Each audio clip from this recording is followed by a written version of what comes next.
तो ठीक है, आपने जो कल पढ़ा था क्रिस्टल फील्ड थ्योरी पढ़ी थी। ठीक है, तो क्रिस्टल फील्ड थ्योरी से रिलेटेड कुछ एक जो अपने को क्वेश्चन जो देखने को मिलेंगे, क्रिस्टल फील्ड स्प्लिटिंग जो एनर्जी हमने देखी थी, ठीक है, उसकी टर्म में आज हम उसकी एप्लीकेशन पढ़ेंगे। ठीक है, तो आपने कल क्रिस्टल फील्ड थ्योरी पढ़ी, उसके अंदर देखा था कि जो मेटल और लीजेंड्स के बीच में जो बॉन्ड होता है वो प्योरली क्या होता है, आयनिक होता है। ठीक है, सेम उसी तरह की जो इलेक्ट्रोस्टैटिक फोर्स ऑफ अट्रैक्शन मिलेगी जिस टाइप की हमें एक आयनिक क्रिस्टल के अंदर आयंस के बीच में मिलती है। फिर आपने देखा कि मेटल आयन जो होता है वो लीजेंड से घिरा हुआ होता है। ठीक है, तो जब तक जो मेटल है उसके चारों ओर उसका जो स्फेरिकल सिमेट्रिकल फील्ड रहेगा, तब तक तो जो डी ऑर्बिटल है उनकी जो एनर्जी है वो सेम रहेगी, मतलब जो उनकी डीजनरेसी है वो मेंटेन रहेगी। बट जैसे ही लीजेंड उसको अप्रोच करते हैं तो ये स्फेरिकल सिमेट्रिकल फील्ड जो है ये डिस्टर्ब हो जाता है, मतलब जो डी ऑर्बिटल है उनकी एनर्जी क्या हो जाएगी, डिस्टर्ब हो जाएगी। तो दो पार्ट्स के अंदर हमने देखा था कि ऑक्टाहेड्रल कॉम्प्लेक्सेस में वो क्या है, T2G और EG सेट के अंदर डिवाइड हो रहा था, और इनका बीच का जो मीन डिफरेंस था उसको हमने बेरी सेंटर बोला। ठीक है, और जो हमने यहाँ पे crystal field splitting energy calculate की तो 0.4 डेल्टा ओ, और इसके लिए थी कितनी थी, 0.6 डेल्टा ओ थी। ठीक है, ये हमने क्रिस्टल फील्ड स्प्लिटिंग एनर्जी पढ़ी थी कि क्या होती है, difference between the two set of D orbital. जो एनर्जी डिफरेंस मिलेगा दोनों सेट के बीच में उसको हमने क्या बोला था, क्रिस्टल फील्ड स्प्लिटिंग एनर्जी या क्रिस्टल फील्ड स्टेबलाइजेशन एनर्जी। ठीक है, तो जो क्रिस्टल फील्ड थ्योरी थी उसने क्या किया, जो वैलेंस बॉन्ड थ्योरी की जो लिमिटेशन थी उसको उसने एक्सप्लेन किया। ठीक है, तो उन एक्सप्लेनेशन के अंदर जो सबसे पहले हम इसकी एप्लीकेशन देखें कि क्रिस्टल फील्ड एनर्जी जो है या क्रिस्टल फील्ड स्प्लिटिंग जो है इसकी क्या एप्लीकेशन है, तो सबसे पहले इसने एप्लीकेशन हमें बताई कि इसके केस में हाई स्पिन स्टेट और लो स्पिन स्टेट। ठीक है, लो स्पिन कॉम्प्लेक्सेस, इन दोनों के बारे में अपने को बताया। ठीक है, तो हमने देखा कि हाई स्पिन कॉम्प्लेक्स हमें उन केसेस में मिल रहा था जिसके अंदर जो क्रिस्टल फील्ड एनर्जी की वैल्यू क्या मिल रही थी, हाई मिल रही थी। ठीक है, और जो लो स्पिन कॉम्प्लेक्स हमें उन केसेस में मिले जिसमें क्रिस्टल फील्ड स्प्लिटिंग एनर्जी की जो वैल्यू है वो क्या थी, लो थी। ये हमने पढ़ा। ठीक है, तो जिसमें क्रिस्टल फील्ड स्प्लिटिंग एनर्जी हमने पीछे पढ़ा कि पेयरिंग एनर्जी से ज़्यादा मिल रही है, तो हमें क्या मिल रहे हैं, हाई स्पिन कॉम्प्लेक्सेस मिल रहे हैं। ठीक है, जबकि जिसमें जो crystal field splitting energy less than pairing energy है तो वहाँ पे क्या मिल रहे थे, लो स्पिन कॉम्प्लेक्सेस मिल रही थे।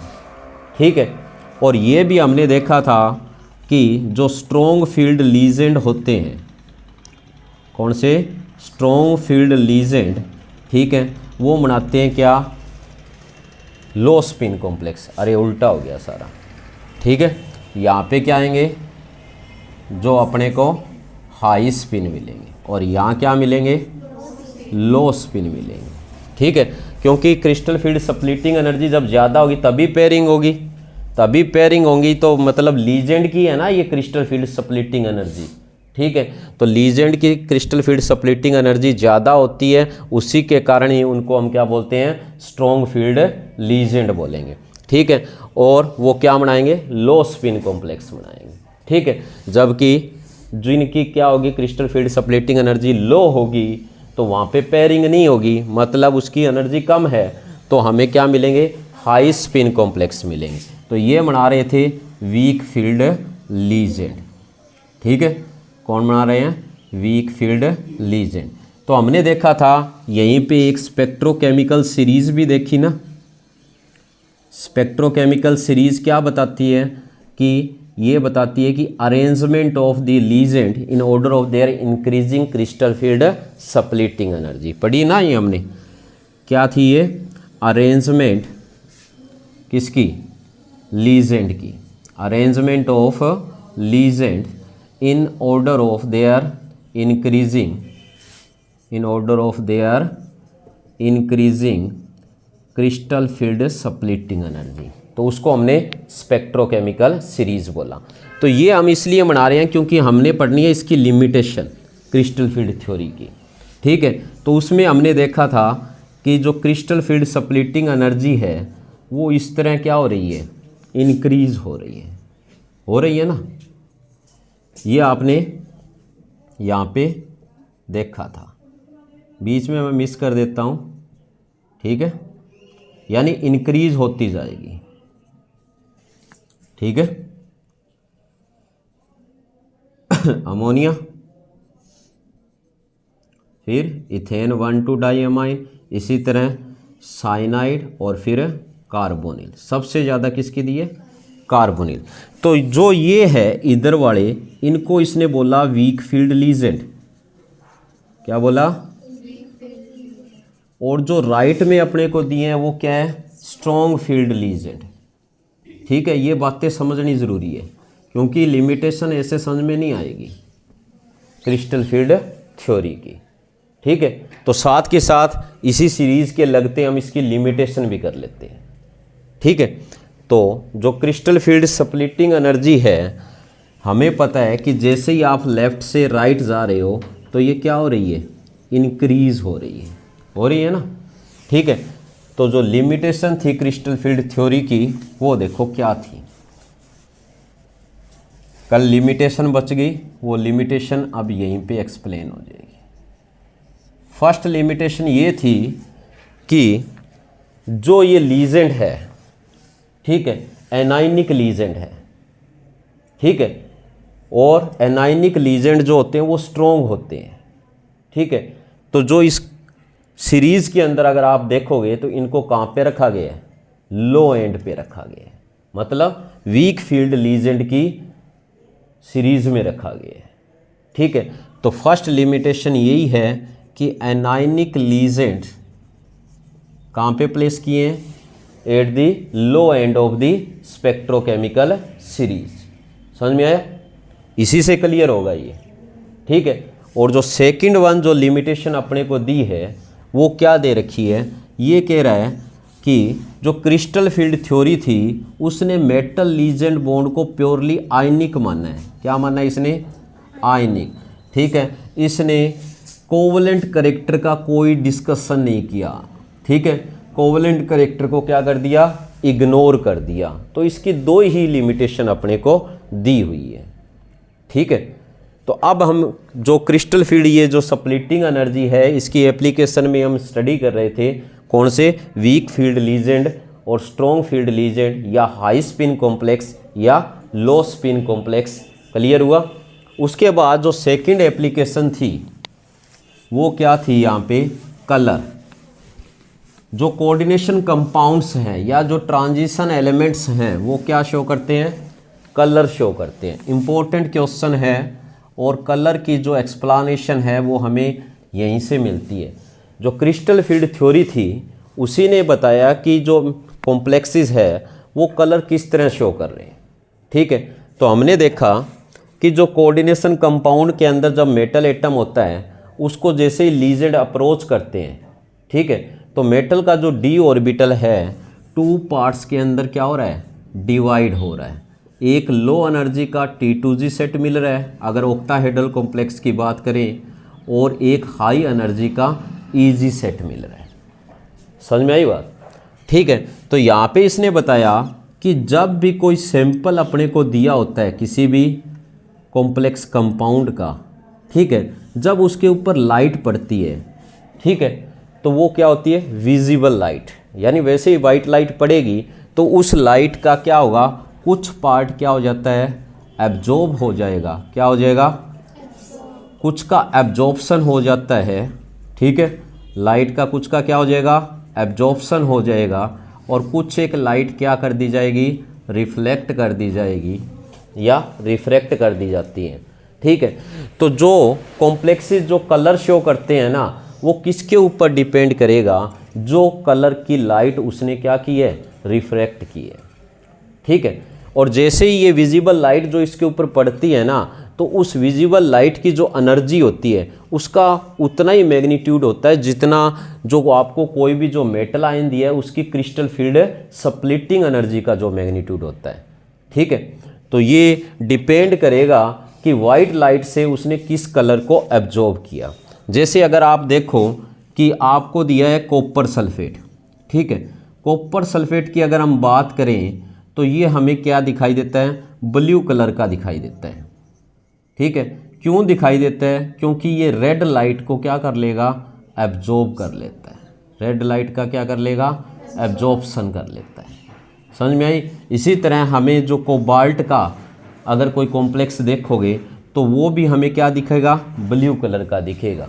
ठीक है, तो वो भी क्या करता है, रेड लाइट को एब्जॉर्ब कर लेता है। ठीक है, या कोई कॉम्प्लेक्स अपने को ब्लू कलर का नहीं रेड कलर का दिखाई दे रहा है तो उसका जो कॉम्प्लीमेंट्री कलर होगा, यानी जो कलर वो छोड़ रहा है एब्जॉर्प्शन होने के बाद वाइट लाइट के, तो वो कलर हमें दिखाई देगा। अगर रेड लाइट को ऑब्जॉर्व कर रहा है तो ब्लू दिखेगा, अगर ब्लू को ऑब्जॉर्व कर रहा है तो रेड दिखेगा। इसके लिए मैंने आपको बताया था एक एग्जाम्पल, वाइबग्योर। वाइबग्योर में से इंडिगो मिक्स कर दो और जो सामने आएंगे वो कलर एक दूसरे के क्या होंगे, कॉम्प्लीमेंट्री होंगे। ठीक है, समझ में आया। तो ये जो अपने को कलर दिए हैं लगभग सही होते हैं, एक्यूरेट नहीं होते। ठीक है, मतलब एक सिंपल सा आपको आइडिया मिल जाता है। क्लियर हुआ। इसी तरह यहाँ पे इस एक्सप्लानेशन के लिए हमें दिया है टाइटेनियम का कॉम्प्लेक्स। टाइटेनियम हेक्साक्लोराइड को एक्सप्लेन करने के लिए दिया है। ठीक है, अगर इसको हम देखें तो ये हमें पर्पल कलर का दिखाई देता है।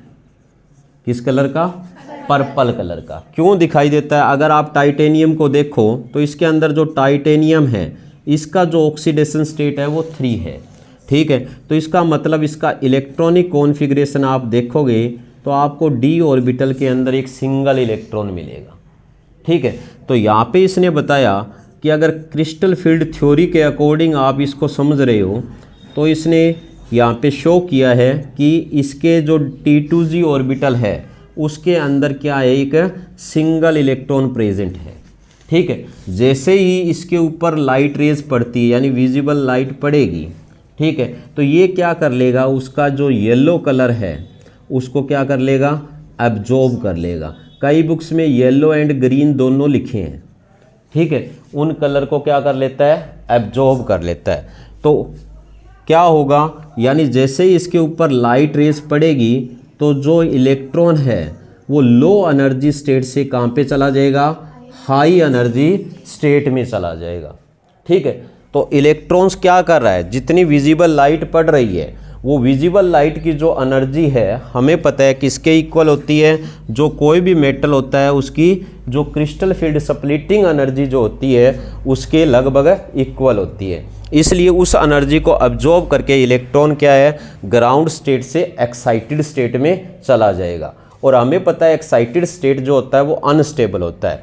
ठीक है, तो इलेक्ट्रॉन ज़्यादा टाइम वहाँ नहीं रहेगा, वहाँ से वापस जैसे ही ग्राउंड स्टेट में आएगा तो जितनी उसने एनर्जी एब्जॉर्ब की थी उस एनर्जी को वो लाइट रेज या रेडिएशन की फॉर्म में वापस इमिट कर देगा और वो विजिबल स्पेक्ट्रम की जिस वेवलेंथ से बिलोंग करेगा वो उसी कलर का हमें कॉम्प्लेक्स दिखाई देगा। ठीक है, तो इस कारण ये हमें कौन से कलर का दिखाई देता है, पर्पल कलर का दिखाई देता है। ठीक है, तो इस तरह आप एक्सप्लेन करोगे कि ट्रांजिशन मेटल या कोऑर्डिनेशन कॉम्प्लेक्स जो है उनके अंदर जो कलर शो करने की जो प्रॉपर्टी है वो क्रिस्टल फील्ड थ्योरी ने किस तरह एक्सप्लेन की। ठीक है, तो यहाँ पे जो मेन रीज़न बताया गया है कि कोई भी जो कॉम्प्लेक्स होता है वो कॉम्प्लेक्स जो है वो कलर क्यों शो करता है, रीज़न क्या है इसके पीछे। रीज़न ये है कि जो कलर शो करने की जो टेंडेंसी है वो किसके कारण आती है, ड्यू टू लीजेंड। क्योंकि जो लीजेंड्स जो होते हैं, लीजेंड्स क्या करवाते हैं, लीजेंड्स क्या करवाएंगे, स्प्लिटिंग करवा देते हैं किसकी, डी ऑर्बिटल की। ठीक है, क्या करवा देते हैं, डी ऑर्बिटल की स्प्लिटिंग करवा देंगे।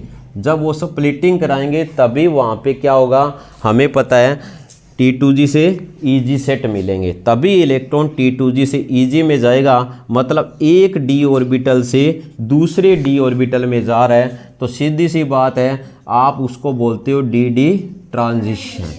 ठीक है, तो DD ट्रांजिशन के कारण हमें पता है कॉम्प्लेक्स कलर दिखाते हैं। पर ये DD ट्रांजिशन या जो स्प्लिटिंग है वो किसके कारण होती है, लीजेंड की प्रेजेंस के कारण। अगर लीजेंड नहीं होंगे तो कोई स्प्लिटिंग नहीं होगी और सब्सटेंस क्या होगा, कलरलेस होगा। जैसे आप एग्जांपल लो किसका, कॉपर सल्फेट का। अगर आप कॉपर सल्फेट को देखो तो ये आपको ब्लू कलर का दिखाई देता है। ठीक है, और जैसे ही आप इसको क्या कर दोगे, हीट कर दोगे, तो ये अपने वाटर मॉलिक्यूल का लॉस करके बनाएगा एनहाइड्रस कॉपर सल्फेट। ये जितने वाटर मॉलिक्यूल थे उनका कर दिया इसने लॉस, और ये अपने को क्या देगा, कलरलेस सब्सटेंस यानी पाउडर मिलेगा वाइट कलर का। ठीक है, तो मतलब क्या हुआ कि इन वाटर मॉलिक्यूल यानी जो लीजेंड के फॉर्म में प्रेजेंट है उन्हीं के कारण क्या इसका कलर अपने को दिखाई देता है। अगर आप इस एनहाइड्रस को फिर वाटर के साथ मिक्स कर दो तो आपको फिर क्या मिल जाएगा, वही ब्लू कलर वापस मिल जाएगा, क्योंकि इन वाटर मॉलिक्यूल को ये क्या कर लेगा, एब्जॉर्ब कर लेगा। तो ये है effect of the legend on the colour of the complexes.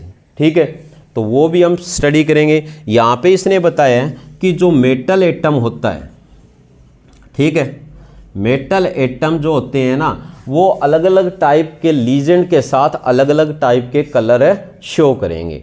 ठीक है, और मेटल जो अपने डिफरेंट ऑक्सीडेशन स्टेट के अंदर भी क्या शो करते हैं, डिफरेंट कलर शो करते हैं। ठीक है, तो यहाँ पे जो अपने को एग्जाम्पल दिए हैं वो देखो, हमें एग्जाम्पल दिया है किसका, कोबाल्ट का। अगर आप कोबाल्ट को देखो किसके साथ सबसे पहले वाटर के साथ इसका कॉम्प्लेक्स दिया है। ठीक है, फिर इसका कॉम्प्लेक्स दिया है अमोनिया के साथ, और फिर अगर आप देखो इसका दिया है साइनाइड के साथ। समझ में आया? तो इन तीनों में अगर आप इसको देख रहे हो तो ये आपको ब्लू कलर का दिखाई देता है तो कोबाल्ट ही। ठीक है, बट इसके अंदर अगर आप देखोगे तो ये आपको येलो ऑरेंज कलर का दिखाई देगा। ठीक है, और इसके अंदर अगर आप देखोगे तो ये आपको येलो कलर का दिखाई देगा। मतलब लीजेंड की जो प्रेजेंस है वो किसके लिए रिस्पॉन्सिबल है, डिफरेंट टाइप्स के कलर के लिए। मतलब कोई जो सब्सटेंस है उसका कलर किस पे डिपेंड करता है, लीजेंड पे डिपेंड करता है कि जो लीजेंड कौन सा है, वो स्ट्रॉन्ग फील्ड लीजेंड है, वो वीक फील्ड लीजेंड है। मतलब उनकी टेंडेंसी पे डिपेंड करेगा। ठीक है, क्लियर हुआ ये? उसके बाद अगर आप देखना चाहते हो कि लीजेंड का क्या इफेक्ट पड़ता है, ठीक है, effect of legend on the colour of a complex. कोई जो कॉम्प्लेक्स है या कोई मेटल है उसका जो कलर होगा उस कॉम्प्लेक्स के अंदर तो वो किस तरह दिखाई देगा।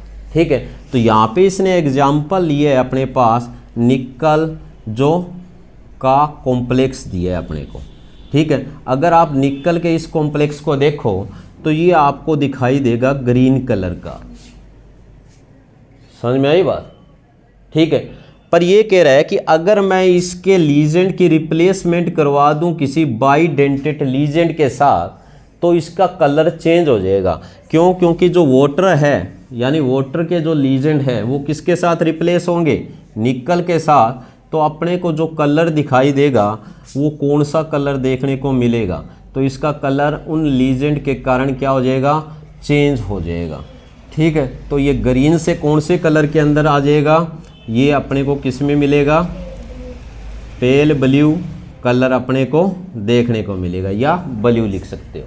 ठीक है, फिर आगे इसने बताया कि इसके बाद अगर टू वाटर मॉलिक्यूल जो फिर और रिप्लेस हो जाए किसके साथ, इथेन 1,2 डाईएमाइन के साथ, मतलब एक ये बाइडेंटेट लीजेंड अपने को दिया है तो ये आपको पेल ब्लू कलर जो दिया है, ठीक है, ये चेंज हो जाएगा किसके अंदर, ठीक है, ये बनाएगा ब्लू और पर्पल कलर, ठीक है, क्योंकि फिर ये 2 वाटर मॉलिक्यूल और इससे रिप्लेस हो चुके हैं, ठीक है।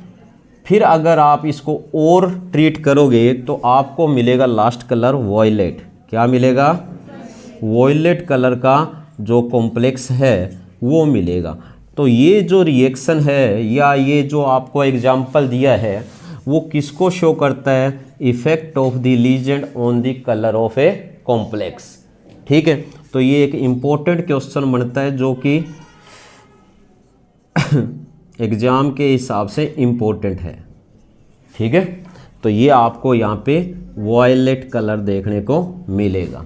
तो इस तरह आपने देखा कि लीजेंड जो है वो क्या करते हैं, किसी भी कॉम्प्लेक्स के कलर के लिए रिस्पॉन्सिबल होते हैं, क्योंकि लीजेंड क्या करवाते हैं? स्प्लिटिंग करवाते हैं, ठीक है। लीजेंड पे डिपेंड करेगा हाई स्पिन या लो स्पिन कॉम्प्लेक्स बनना, ठीक है। तो ये हो गया किससे रिलेटेड है? कलर से रिलेटेड एप्लीकेशन होगी, ठीक है। उसके बाद जो हमारे पास एक इम्पोर्टेंट क्वेश्चन और बचता है कि जो क्रिस्टल फील्ड थ्योरी थी उसने किसके बारे में अपने को इन्फॉर्मेशन दी? उसने हमें बताया मैग्नेटिक प्रॉपर्टीज़ के बारे में, ठीक है। तो मैग्नेटिक प्रॉपर्टीज़ की इन्फॉर्मेशन भी किसने दी? क्रिस्टल फील्ड थ्योरी ने, ठीक है।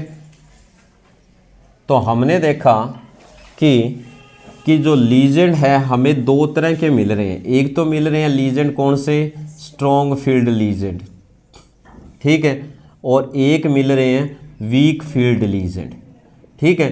तो ये लीजेंड हमें पता है क्या करेंगे, जो स्ट्रॉन्ग फील्ड लीजेंड होते हैं, ठीक है, वो क्या करवा देते हैं? हमें पता है वो क्या करवा देंगे? पेयरिंग करवा देंगे ना, इलेक्ट्रॉन्स की क्या करवा देते हैं? पेयरिंग। जबकि इस केस में जो इलेक्ट्रॉन क्या रहेंगे? अनपेयर रहेंगे, ठीक है। जब इलेक्ट्रॉन्स की पेयरिंग हो जाएगी तो हमें कौन से कॉम्प्लेक्स मिलते हैं? डायामैग्नेटिक मिलते हैं। जहाँ पे पेयरिंग नहीं होगी वहाँ पे हमें कौन से मिलेंगे? पैरामैग्नेटिक, ठीक है। तो पैरामैग्नेटिक जो कॉम्प्लेक्सेस है वो हमें देखने को मिलते हैं, ठीक है। समझ में आया? ठीक है। वैसे आप ये जनरल कॉन्सेप्ट ले सकते हो, पर यहाँ पे अपने को जैसे कोई कॉम्प्लेक्स दिया है, ठीक है, जैसे ये अपने को कोई कॉम्प्लेक्स दे रखा है, एग्जाम में इस तरह आएगा कि ये डायामैग्नेटिक है या पैरामैग्नेटिक, ठीक है। तो उसको आप एक्सप्लेन कर सकते हो। किस तरह एक्सप्लेन करोगे? हमें पता है जैसे ये डिसोसिएट होगा तो क्या बनाएगा? क्या बनाएगा भाई? ये इस तरह कॉम्प्लेक्स के रूप में डिसोसिएट हो जाएगा। तो इसके ऊपर डिपेंड करेगा ना, जो अपने को सेंट्रल मेटल एटम दिया है, कौन सा दिया है? कोबाल्ट। और कोबाल्ट जो है उसका ऑक्सीडेशन स्टेट अपने को दिया है 3 पॉजिटिव। एटॉमिक नंबर कितना होता है कोबाल्ट का? 27। तो इसका इलेक्ट्रॉनिक कॉन्फ़िगरेशन अगर आप देखोगे तो आपको क्या मिलेगा? आर्गन 3d कितना मिलेगा? 3 इलेक्ट्रॉन चले गए 27 में से, 24 रह गए तो कितने आ जाएंगे? 6 आ जाएंगे। और हमें पता है कि इसके साथ कौन जुड़ा हुआ है? क्लोरीन, जो कि एक वीक फील्ड लीजेंड है, ठीक है। तो यानी ये वीक फील्ड लीजेंड होने के कारण जो 3d ऑर्बिटल के अंदर जो इलेक्ट्रॉन्स होंगे उसकी पेयरिंग नहीं होगी, ठीक है। तो इसने एक्सप्लेन कर दिया ना इस तरह कि ये पेयरिंग क्यों नहीं हो रही, ठीक है। तो इसमें हमें पता है कि क्या मिलेंगे अपने को? पैरामैग्नेटिक सब्सटेंस मिलेगा ना। ये n कितना, यहाँ पे नंबर ऑफ अनपेयर्ड इलेक्ट्रॉन 4 दिया हुआ है, ठीक है। तो आप क्या निकाल सकते हो? इसका मैग्नेटिक मूवमेंट निकाल सकते हो, जिसका फार्मूला आपने पढ़ा है Nn+2 बोर मैग्नेटॉन। तो ये आ जाएगा अपने पास 4+2, ठीक है। तो कितना आ गया? 32, ठीक है। तो इस तरह आपको एग्जाम में ये कॉम्प्लेक्स भी दिया हो सकता है। अच्छा 24 आएगा, ठीक है। कितना आएगा? 24 आ जाएगा। समझ में आ गया? ठीक है। तो ये अपना बोर मैग्नेटॉन यहाँ पे आ जाएगा। तो इस तरह के आपको क्वेश्चन देखने को मिलेंगे। जैसे एग्जामिनर आपको कोई भी क्वेश्चन देगा ना, तो वो आपको क्वेश्चनों का थोड़ा ध्यान रखना है कि ये किस टाइप का कॉम्प्लेक्स मिलेगा। जैसे ये आपको दे रखा है, ठीक है, तो इसके अंदर अगर आप देखोगे तो आपको किस टाइप का मिलेगा, ठीक है, समझ में आई बात। जैसे आपको ये दे रखा है कार्बोनिल, ठीक है, पेंटा कार्बोनिल दी है, ठीक है, तो इसके अंदर आपको क्या मिलेगा। वैसे यहाँ पे तो ये मेटल क्या शो करता है, जीरो ऑक्सीडेशन है स्टेट शो करता है, समझ में आया। तो आयरन का जैसे अगर आप निकाल के देखो, ठीक है, तो हमें पता है कि ये कार्बन मोनोऑक्साइड हमने कहाँ रखा था, सबसे स्ट्रॉन्ग लीजेंड में रखा था। इसका मतलब ये क्या करवाएगा, पेयरिंग करवाएगा। तो हमें पता है एटॉमिक नंबर कितना है, 26। तो इलेक्ट्रॉनिक कॉन्फ़िगरेशन क्या हो गया, कितना हो गया,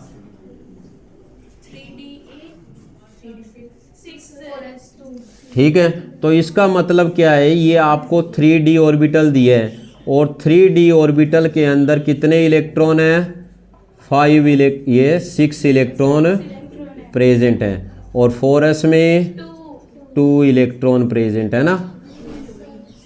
तो अब आपको ये समझ में आया होगा कि किस तरह इनकी पेयरिंग हो रही है, क्योंकि वो एक स्ट्रॉन्ग फील्ड लीजेंड है ना, वो क्या है, तो वो क्या करेगा, जितने भी जो इलेक्ट्रॉन है उनकी क्या करवा देगा, जो अनपेयर्ड इलेक्ट्रॉन है उनकी क्या करवा देगा, पेयरिंग करवा देगा। समझ में आई बात। तो ये s ऑर्बिटल के दोनों इलेक्ट्रॉन कहाँ आ जाएंगे, d ऑर्बिटल, ठीक है। पेयरिंग के बावजूद भी दो आपके पास अनपेयर्ड इलेक्ट्रॉन बच चुके हैं, तो ये क्या होगा, पैरामैग्नेटिक सब्सटेंस होगा। क्या होगा, तो इस तरह आप मैग्नेटिक बिहेवियर को एक्सप्लेन कर दोगे, यस सर, ठीक है। तो और कोई एप्लीकेशन बची है, तो यहाँ पे जो अपने को जो एप्लीकेशन दी थी क्रिस्टल फील्ड थ्योरी की, वो कंप्लीट होती है। लिमिटेशन में हमने देख लिया कि उसने क्या है, इन्हीं वीक फील्ड लीजेंड और स्ट्रॉन्ग फील्ड लीजेंड का जो ऑर्डर दिया है वो करेक्ट नहीं है, ठीक है, समझ में आई बात। और दूसरा, इसने आयनिक बॉन्ड जो है, ठीक है, उसको ही मेनली कंसीडर किया था लिमिटेशन में, कोवेलेंट करेक्टर को एक्सप्लेन नहीं किया। तो यहाँ पे अपना जो चैप्टर कोऑर्डिनेशन कंपाउंड है वो कंप्लीट होता है, ठीक है। Thank you.